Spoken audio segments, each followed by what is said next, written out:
So welcome to Terra Nil and a new series that I haven't really thought of a name for yet, but it's probably going to focus just on some indie games that I play and I want to share with you. I'm 76% through the game and I'm probably going to do one of the missions already did. Now, the game's very simple, very casual. It's almost therapeutic. I think I do... For this one I still need to achieve something here. What did I do? I never got all the animals for this one. I'll do this one.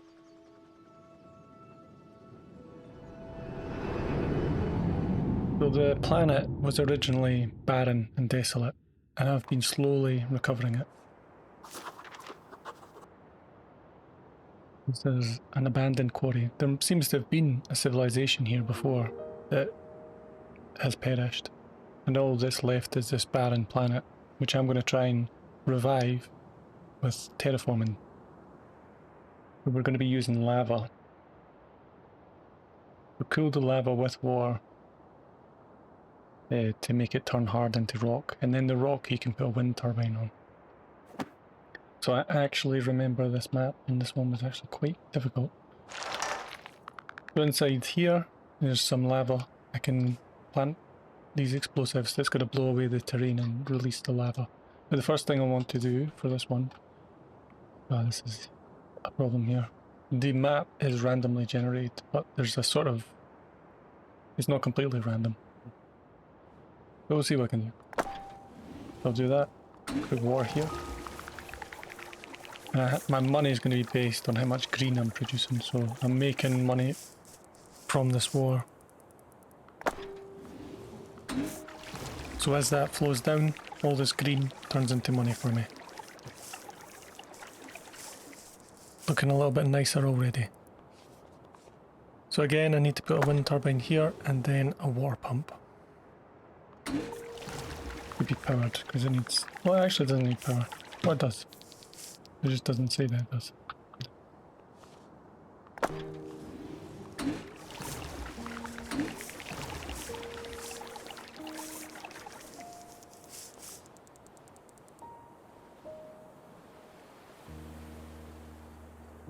That's the best we can do, and I've spent a bit of money to do that. So I'm gonna start expanding this water area. The stones that form from the lava can be used to put a wind turbine on top of. The only place that you can place a wind turbine is on top of one of those stones. And there's a few other items that can only be placed on stones. But this map basically makes you strategically think about where you're going to place your wind turbines, because wind turbines have a range of power that they'll supply. So that's looking pretty good. Oh, I actually missed a spot here. No, I don't think that'll reach.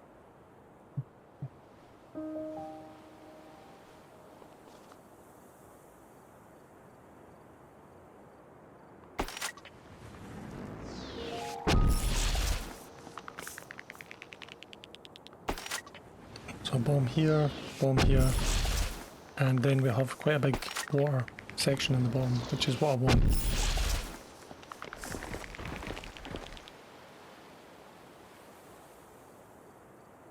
This top corner here to the left is going to be a bit of a problem, because there's no stones there for power supply. There's also no water to combine with the lava.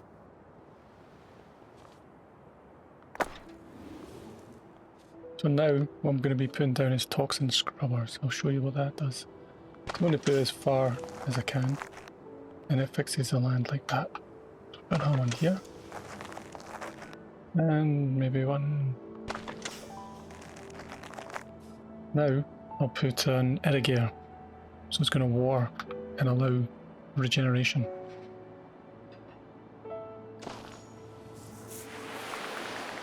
That's going to give me some money, so I need to be careful with how I'm spending so that I'm bringing in more money than I'm spending,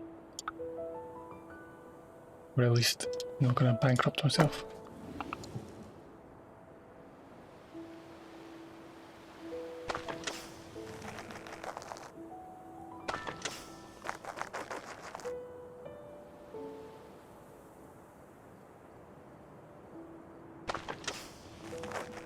I'm always looking for the spot to give me the best bang for my buck sort of thing.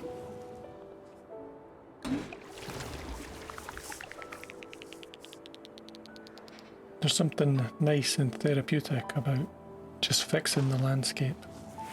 It's like you can't fix your problems in real life, but you can fix the landscape.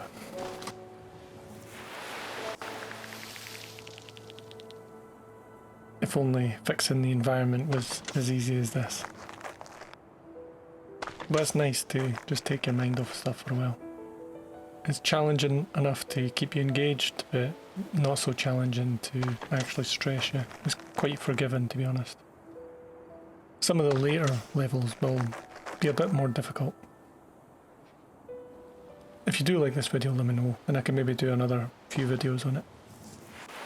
Generally, I'm just thinking of doing this as a one-off video, just to sort of highlight some interest in indie games.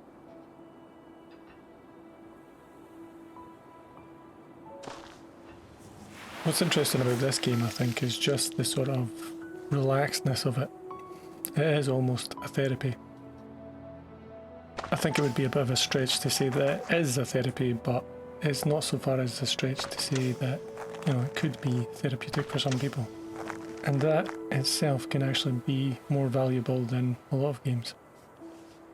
You know, a lot of the games industry has gone in the direction of trying to increase engagement, either through making games competitive or putting gambling in them.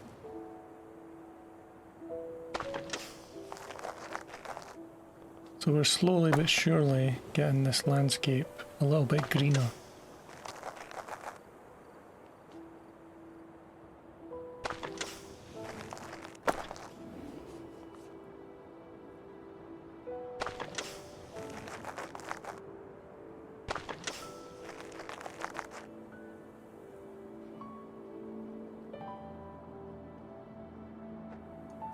Once we get up to 100%, I'll be able to unlock some new stuff that'll help me.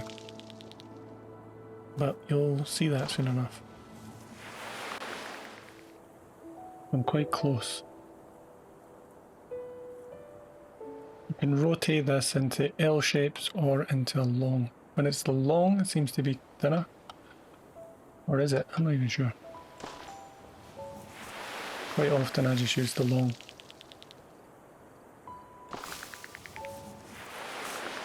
Very close. Just a few more and we'll have done it.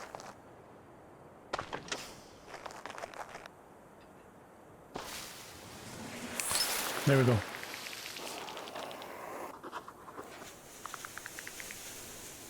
Now we need to introduce some new stuff, but it's worth going in here and having a look, seeing sometimes these are different. This one's quite easy, so it's just humidity, just increase the humidity. Eventually at 70% humidity will cause rain, and the rain will regenerate the earth and populate it with grass.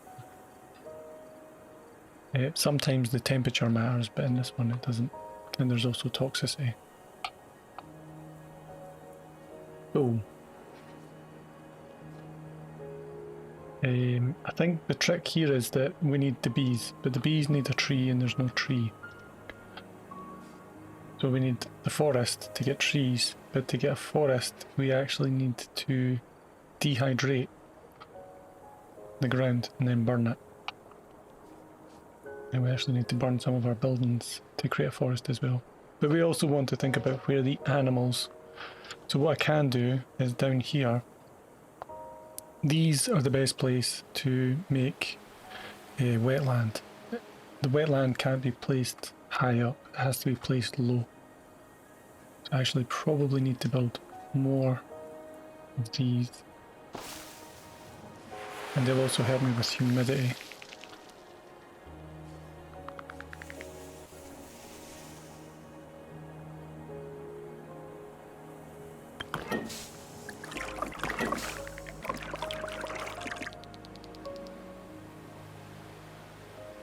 We've got a target here and we're pretty close. I think I can try and go for that target straight away.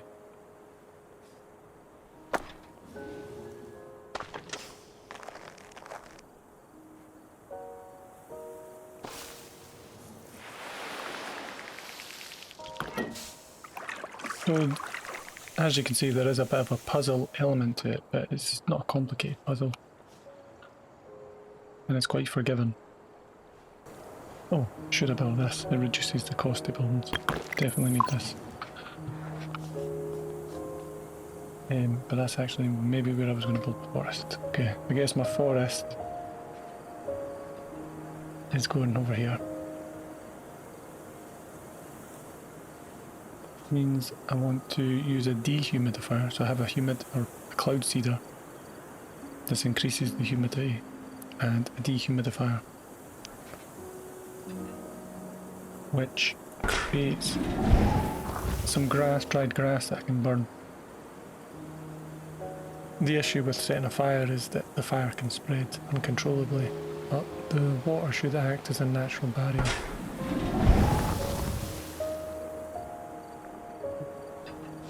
So now I want to build a solar amplifier that can set the fire. I need to put in range, but also it can catch fire as well, which probably will happen.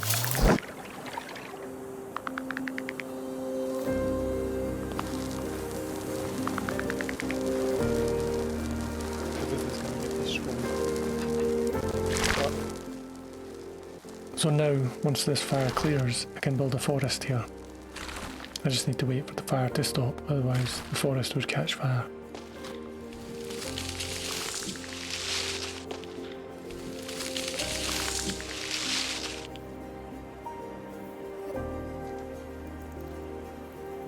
Following that, I can now build bees.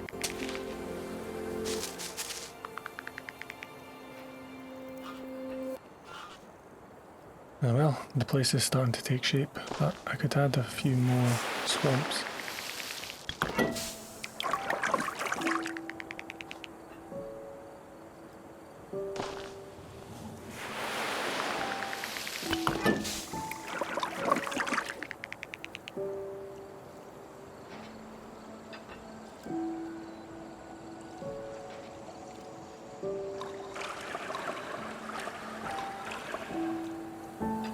I think I will do the same again over here so that we can have a diversity of forest, bees and wetlands. The reason is that animals want diversity sometimes. They may live in the wetlands like frogs, but they eat things that come from the bees basically.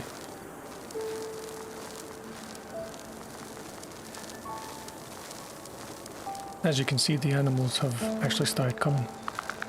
They have requirements that isn't quite being met yet, but I'm working on it.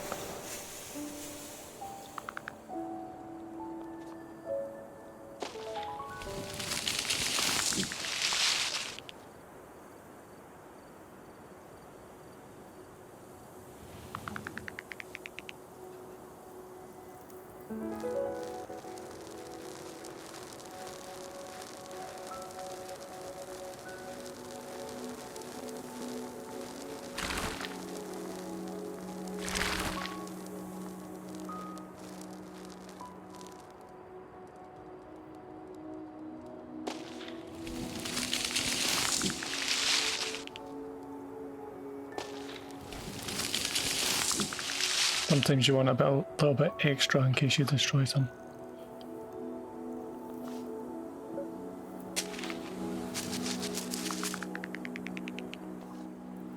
So once we've finished, we want to pack up our stuff and leave without a trace.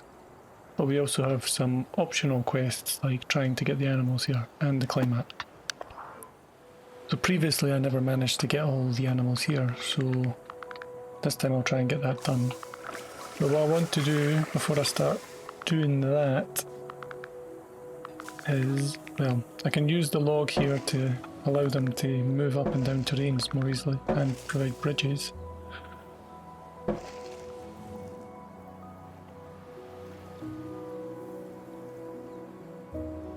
I want to cause the rain. No, I want to use humidifiers.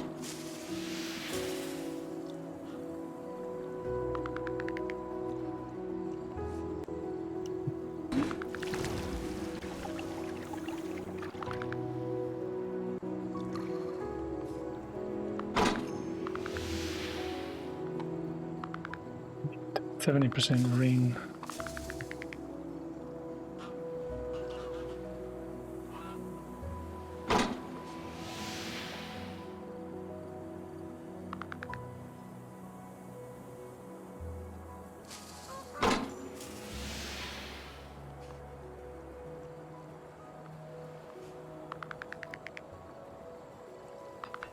Can now move rocks around a little bit, which could be handy. Or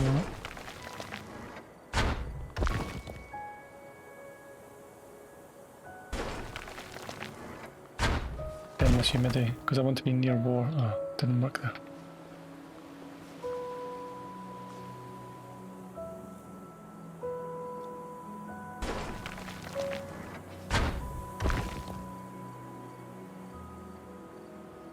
Oh no, I need money. I've actually been running out.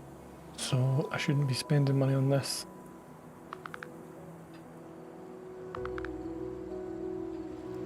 All I need to do is create some greenery. So this shows plus 34, plus, yeah, 34. So that'll give me an extra 34 to spend.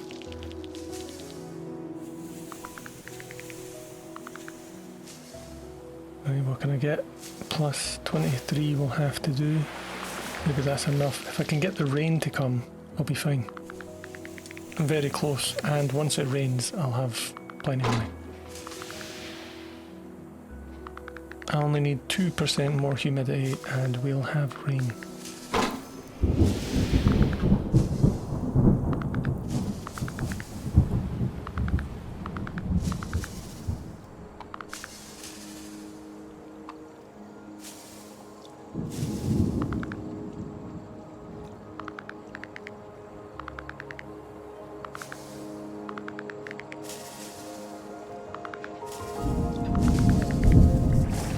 The rain will also put out the lava,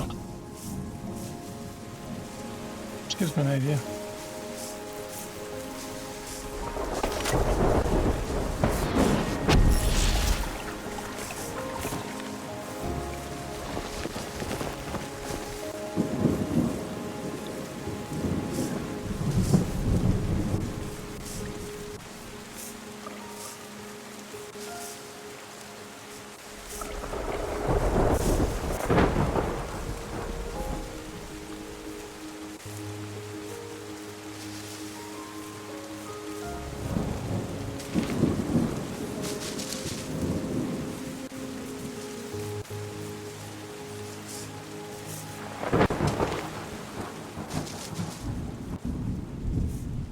Yeah. Begin to plan my spaceship. Well, this is a drone, but then I can turn it into a flying drone. And I can get lots of money by recycling stuff as well.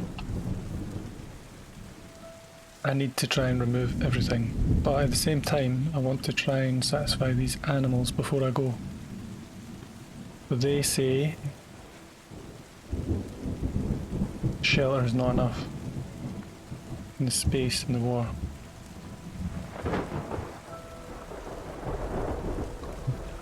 Can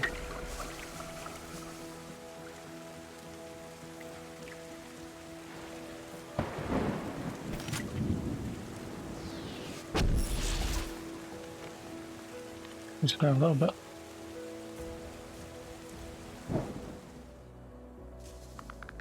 Let's just recycle and we'll rebuild if we need to.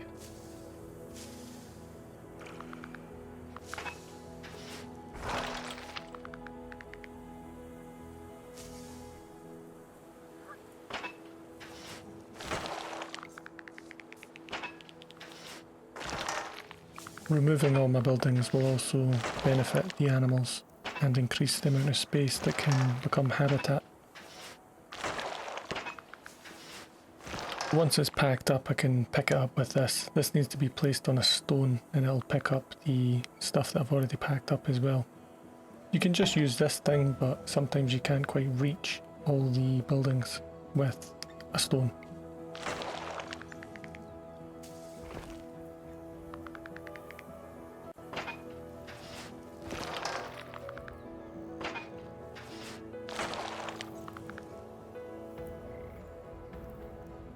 can, however, move the stones around in this level at least to be able to pick things up there.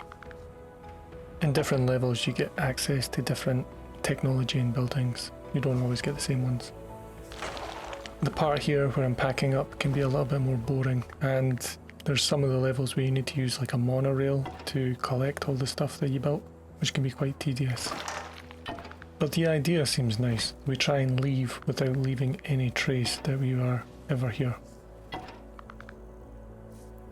Once I finish packing up, I'll move on to checking the animals again and seeing if they're happy in their habitats. They should be able to find the areas that they like.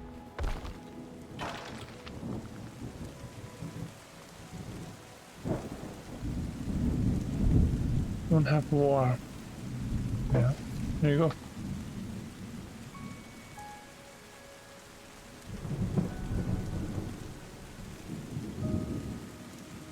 Probably want to make some dry grass and cause another fire.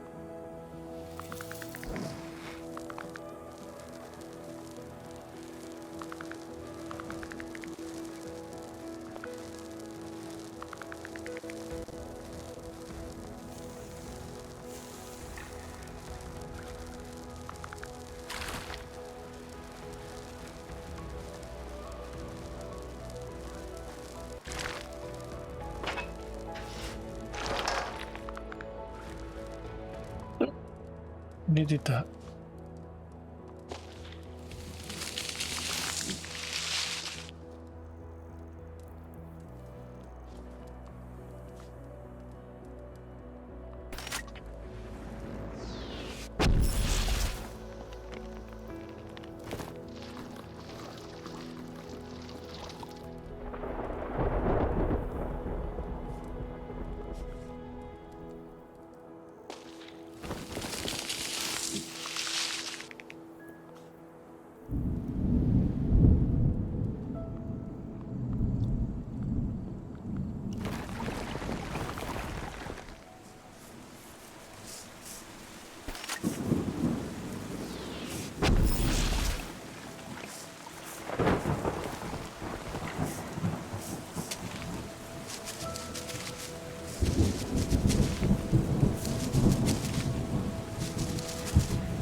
Okay, let's get out of here.